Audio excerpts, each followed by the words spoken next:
যারা আসলে ল্যাপটপ কিনে চিন্তা ভাবনা করছেন তাদের জন্য আজকে আমরা আসলে একটা স্টাইলিশ ল্যাপটপের সাথে আপনাকে ইন্ট্রোডিউস করে দিব, যে স্টাইলিশ ল্যাপটপটা আপনি জাস্ট দেখতে পারেন যে এই স্টাইলিশ ল্যাপটপটা এত বেশি স্লিম যেটা একটা কলমের চেয়েও আপনার হচ্ছিল স্লিম। সো দেখতে পাচ্ছেন পাশাপাশি রাখলাম।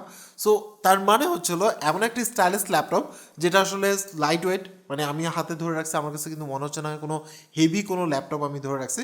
আমার কাছে মনে হচ্ছে যে একটা ট্যাব, নর্মাল যে ট্যাবগুলো থাকে সেই ট্যাবের মতো।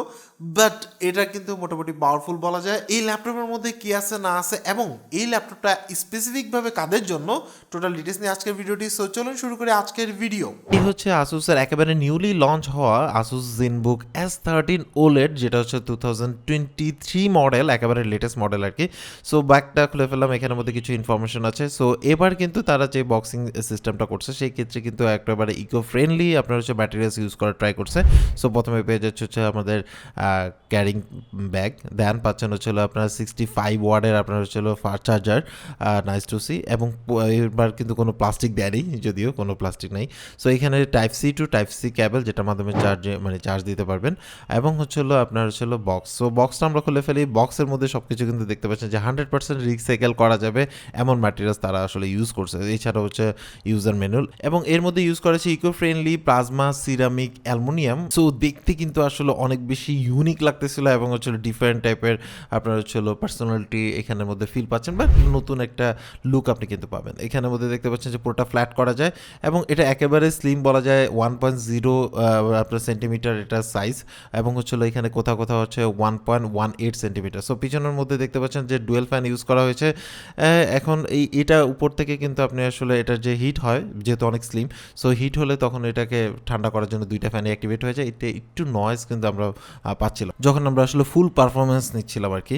সো এখানে দেখতে পাচ্ছেন যে এই অংশটুকু ওঠার কারণে এটার ভিতরে কিন্তু এয়ার ভালোভাবে সার্কুলেট হয়। সো আপনি একটা ভালো রেজাল্ট পাবেন আর কি। এর মধ্যে পাচ্ছেন হচ্ছিল HDMI 2.1, এবং এই পাশে পাচ্ছেন হচ্ছে 2 থান্ডারবোল্ট 4 সাপোর্টেড পোর্ট, যেটা আসলে ডিসপ্লে বা পাওয়ার আর ডেলিভারি হিসেবে আপনি ইউজ করতে পারবেন, এবং হচ্ছে ব্যাটারি ইন্ডিকেটর। আর এই পাশে পেয়ে যাবেন হচ্ছিল USB 3.2 Gen 2 type A port, এবং হচ্ছিল সাথে 3.5mm কম্বো মানে অডিও জ্যাক। আর উপরের সাইডে দেখতে পাচ্ছেন নাইস টু সি ডিজাইন। আসলে আমার কাছে আসুসের ডিজাইন বরাবরই ভালো লাগে, বাট এটা একটু স্পেশাল, আমার কাছে অনেক বেশি স্মুথ মনে হয়েছে। আর এটার সাথে যে কার্টুনটা পেয়ে যায়, নর্মালি এগুলো আমরা আসলে ইউজ করি না, বাট এই ক্ষেত্রে তারা এই কার্টুনটা আপনি চাইলে ইউজ করতে পারবেন, বা এই যে আপনার মানে একটা কাজের জন্য আপনি চাইলে এটাকে লাগাতে পারবেন। সো এটা নাইস টু সি, আপনি চাইলে কিছুদিনের জন্য হয়তো বা ইউজ করতে পারেন। সো লুক ওয়াইজ আমার কাছে মনে হয় আউট অফ 10-এ 9.5 পাবে। লুক আমি আসলেই পারফেক্ট বলতে পারি যে মানে এই ডিজাইনটা বা এই ডিজাইন ল্যাঙ্গুয়েজটা। সো এখানে দেখতে পাচ্ছেন যে একেবারে স্লিম এবং স্টাইলিশ। আসলে স্টাইলিশের ক্ষেত্রে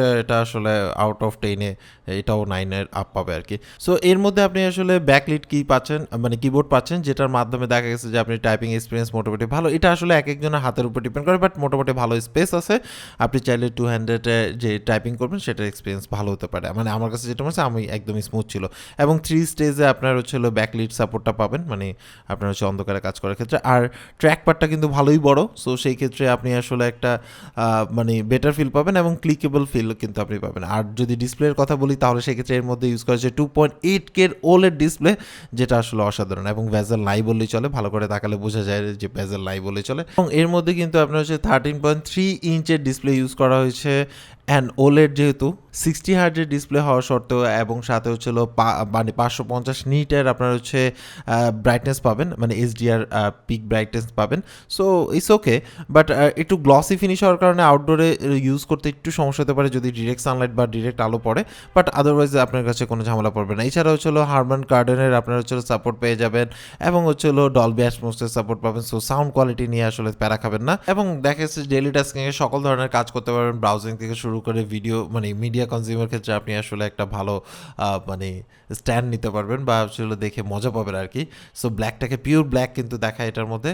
সো আমার কাছে মনে হয়েছে যে একটা ভালো ডিসপ্লের ক্ষেত্রে যা যা থাকা দরকার মোটামুটি আপনি পাচ্ছেন। এবং এর যে স্পেসিফিকেশন কথা যদি বলি তাহলে সেক্ষেত্রে টপ নচ বলা যায়, কারণ হচ্ছে এর মধ্যে কিন্তু 1 টেরাবাইটের M.2 NVMe PCI Gen 4 supported SSD পেয়ে যাচ্ছেন, এবং র্যাম হিসেবে 16GB LPDDR5 আপনার হচ্ছে অনবোর্ড আপনার হচ্ছে র্যাম পাচ্ছেন আর কি। মজার কথা হচ্ছে আমরা টুকটাক গেম টেম খেলে দেখছি, টুকটাক গেম মানে হচ্ছিল অনেক গেমই আপনি আসলে রান করাতে পারবেন, বাট এটা আসলে গেমিং ল্যাপটপ না, বাট চাইলে আপনি টুকটাক গেম খেলতে পারবেন মোটামুটি সেটিংসে, নট হায়ার মানে একদম হাই সেটিংসে।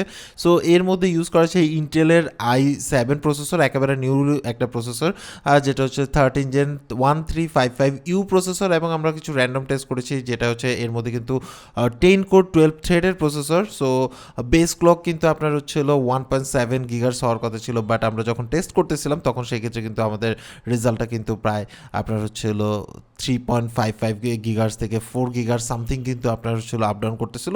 মোটামুটি মিড লেভেলের কাজগুলো আপনি এটার মাধ্যমে আসলে করতে পারবেন।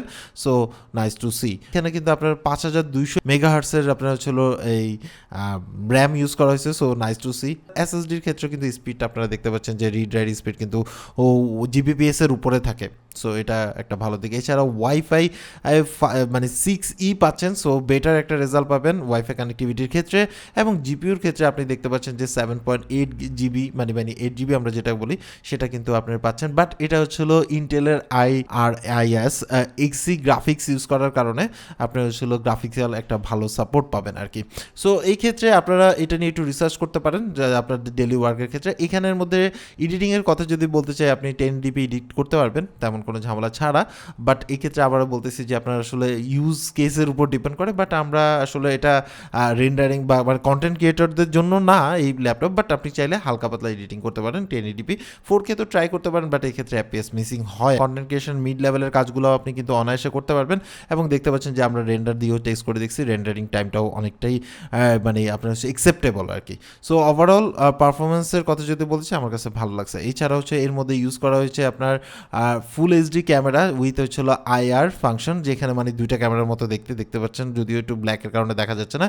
সেই টেকনোলজিটার কারণে দেখা গেছে যে আপনি যদি অন্যদিকেও অন্যদিকে কন্ট্যাক্ট থাকে তারপরেও কিন্তু আপনার হচ্ছিল এটা আপনাকে দেখাবে যে আপনি সরাসরি ক্যামেরার দিকে তাকায় আছেন। সো এই ধরনের ফ্যাসিলিটিস, এবং হচ্ছিল তাদের যে আগের নয়েজ ক্যান্সেলেশন সিস্টেম সেটাও কিন্তু আপনি পেয়ে যাবেন। এবং আমার কাছে মনে হয় যে মানে টেকনিক্যাল ইনফরমেশনগুলো আমরা ভিডিও ডিসক্রিপশনে দিয়ে দিচ্ছি, সেটা আপনি দেখে নিতে পারেন। তারা ক্লেম করছে হচ্ছিল 14 ঘন্টার উপরে আপনি আসলে ব্যাটারি ব্যাকআপ পাবেন। এটা টোটাল আপনার ডিপেন্ড করে আপনার ইউজের উপরে, 7 থেকে 8 ঘন্টা ব্যাকআপ পেতে পারেন। এটা টোটালটাই ডিপেন্ড করবে আপনি কাজ কি করতেছেন সেটার উপরে আর কি। সো এই ছিল টোটাল ডিটেলস। বুঝতেই পারছেন যে অ্যাকচুয়ালি এই ল্যাপটপের মধ্যে কি কি আছে। সো এবার আসে হচ্ছিল এই ল্যাপটপটা আসলে কাদের জন্য স্পেসিফিকভাবে যদি আমি বলতে চাই, তাহলে সেই ক্ষেত্রে আমার কাছে যেটা মনে হয় এই ল্যাপটপটা তাদের জন্য যারা আসলে সিও লেভেলের কাজ করেন, বা দেখা গেছে যে আপনি ডেলি টাস্কিংয়ে যে কাজগুলো আছে সেগুলো আপনি করেন, পাওয়ার পয়েন্ট বা আপনি হচ্ছে মাইক্রোসফট অফিসের, বা দেখা গেছে অফিস গঠিত যে ধরনের কাজগুলো থাকে সেগুলো আপনি অনায়াসে এই ল্যাপটপের মাধ্যমে করতে পারবেন। এছাড়াও আপনি যদি আসলে টুকটাক এডিটিং করেন, টুকটাক বলতে হচ্ছিল আপনি দেখা গেছে যে যদি ফটোশপে কিছু ফটো এডিট করেন সেগুলো আপনি অনায়াসে করতে পারবেন। এছাড়াও ভিডিও এডিটিং এর ক্ষেত্রে আসলে এটা রিকমেন্ডেড না, বাট আপনি চাইলে ভিডিও এডিটও করতে পারবেন। ফর এক্সাম্পল মনে করেন 1080p আপনি এডিট করতে চাচ্ছেন, সেটাও পসিবল। সো এই ক্ষেত্রে একটা ব্যাপার আছে, যখনই আপনি আসলে ফুল প্রেশার দিয়ে এটার মাধ্যমে কাজ করবেন তখন সেই ক্ষেত্রে কিন্তু আপনার আসলে এর ফ্যানগুলো অ্যাক্টিভেট হয়ে যায়, একটা কিন্তু নয়েজ আপনি পাবেন, মানে ফ্যান নয়েজটা আপনি পাবেন যখন হচ্ছিল ফুল পারফরমেন্সে কাজ করবেন। যেহেতু এটা স্লিমেস্ট ল্যাপটপ, সো বুঝতেই পারছেন যে একদম পুরো পাতলা করার কারণে এর যে হিট প্রডিউস হয় সেটাকে কিন্তু পুরো দমে কিন্তু ফ্যানটা চলতে থাকে, এতে একটু নয়েজ আপনি আসলে ফিল করতে পারেন। সো এবার যদি আমি আসলে একদম স্পেসিফিকভাবে বলতে চাই যে অ্যাকচুয়ালি এই ল্যাপটপটা আসলে কাদের জন্য, এই ল্যাপটপটা আসলে সিও লেভেলের যে পার্সনগুলো আছে তাদেরকে টার্গেট করে এটা আসলে মেক করছে। এই ল্যাপটপের মাধ্যমে আপনি কোনো প্রেজেন্টেশনের কাজ করবেন, তাহলে সেই ক্ষেত্রে এই ল্যাপটপ আপনাকে আসলে উড়াধুরা আপনার হচ্ছে পারফরমেন্স দিবে, বিকজ অফ হচ্ছে এর মধ্যে কিন্তু যে ধরনের পোর্টস ফ্যাসিলিটিসগুলো আমাদের দরকার হয় ডেইলি লাইফে সেই ফ্যাসিলিটিসগুলো কিন্তু আপনি পেয়ে যাচ্ছেন। এছাড়াও যারা আসলে স্টুডেন্ট আছেন বা কোডিং এর কাজ করেন টুকটাক, তারা চাইলে এটা আসলে ইউজ করতে পারেন, বাট এটা আসলে আপনার বাজেটের উপর ডিপেন্ড করে, যেহেতু এটা মোটামুটি হাই এন্ড প্রোডাক্ট। সো সেই ক্ষেত্রে আপনার বাজেট যদি থাকে তাহলে সেই ক্ষেত্রে আপনি এটাকে কনসিডার করতে পারেন, বাট এটা আসলে কাদের জন্য রিকমেন্ডেড না, মানে আমি রিকমেন্ড করি না আর কি। ফর এক্সাম্পল এটা যদি আপনার গেমার হয়ে থাকেন তাহলে সেই ক্ষেত্রে টুকটাক গেম খেলতে পারবেন, বাট আমি জাস্ট বলবো যে গেমার যদি হয়ে থাকেন তাহলে এটা আপনার জন্য না। দ্বিতীয়ত হচ্ছিল কন্টেন্ট ক্রিয়েশনের এই লেভেলে আপনি আসলে প্রচুর পরিমাণে এডিট করেন, তাহলে সেই ক্ষেত্রে আপনি আসলে এটাকে চাইলে অ্যাভয়েড করতে পারেন। আর এছাড়া বাকি যারা পারপাস আছে, যেমন হচ্ছিল টুকটাক কাজ করা, বা যে আমি যেটা বললাম যে সিও লেভেলের বা আসলে এমপ্লয়ি লেভেলের যে কাজগুলো থাকে, অফিস ওয়ার্কের ক্ষেত্রে ফার্স্ট ক্লাস একটা laptop, and presentation and others ক্ষেত্রেও কিন্তু আপনি আসলে এটাকে কনসিডার করতে পারেন যদি আপনার বাজেটে কুলায়। সো এবার হচ্ছে প্রাইসটা আমরা আসলে এখানে বলতেছি না, রিজন হচ্ছে day to day price change হচ্ছে, যেহেতু ডলারের দাম অনেক বেশি ফ্ল্যাকচুয়েট করে। সো ভিডিও ডিসক্রিপশনে আমরা লিঙ্ক দিয়ে দিচ্ছি, সেখান থেকে গিয়ে আপনি আসলে দেখে আসতে পারবেন এটার আপডেট প্রাইসটা কত। সো এই ক্ষেত্রে নিচে মেনশন করা আছে। সো আজকে এই পর্যন্ত। অ্যাকচুয়ালি আপনার কাছে এই স্টাইলিশ ল্যাপটপটা কেমন লাগলো সেটা অবশ্যই কমেন্টস করে জানাবেন। সবাই ভালো থাকবেন, আল্লাহ হাফেজ।